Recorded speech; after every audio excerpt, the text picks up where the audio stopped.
Honeybees are fascinating creatures for a number of reasons. Their incredible work ethic, the sugary sweet syrup they produce, and their intricate social structure. But another reason is that honeybees are, in fact, excellent mathematicians. Scientists claim that tiny insects can calculate angles and can even comprehend the roundness of the Earth. But there's particular mathematical bee genius behind the most important aspect of honeybee life, the hive. Just like humans, bees need food and shelter to stay alive. The hive is not only the bees' home, but doubles as a place to store their honey. Since it's so central to survival, honeybees have to perfect the hive's architectural design. If you examine any piece of honeycomb, you'll see that it's constructed from tightly packed hexagonal or six-sided cells. Of all the possible designs, why do honeybees choose this one? To understand, you need to think like a bee. Bees need a secure place for their entire colony to live. Similarly, there needs to be a place where their nectar can be stored and ripened suitably, until it turns into honey. That means there's a need for some serious space efficiency. A good solution is to build little storage units or cells just big enough for a bee to fit into, which can also double as the containers in which nectar is stored, the bee's very own honey jars. The next thing is to decide what the little cells should be made out of. Bees don't have beaks or arms to pick up things, but they are capable of producing wax. The thing is, producing it is a lot of hard work.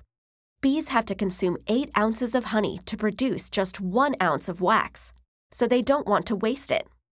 So they need a design that allows them to store the largest possible amount of honey using the least amount of wax. What shape does that? Imagining for a minute that all bees had to attend Architecture Academy and go to math class. Let's say they asked their geometry teacher, what shape would give us the most space to store our honey but require the least amount of wax? And the geometry teacher replied, the shape that you're seeking is the circle, leaving the bees to return to their trial construction site and begin building their honeycomb using circular cells. After a while, some of them might have noticed a problem with their design. Small gaps between the cells. We can't even fit in there. That's wasted space, they might have thought. So, ignoring the geometry lesson and taking matters into their own hands, the bees went back to the drawing board to rethink their beehive design. One suggested triangles. We can use triangles, look, they fit together perfectly. Another bee suggested squares.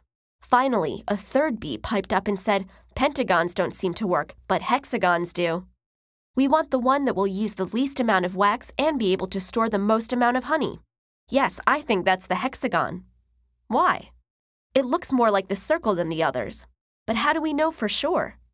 To find out, the industrious insect architects calculated the areas of the triangle, the square, and the hexagon and found that the hexagon was, in fact, the shape that gave them the most storage space.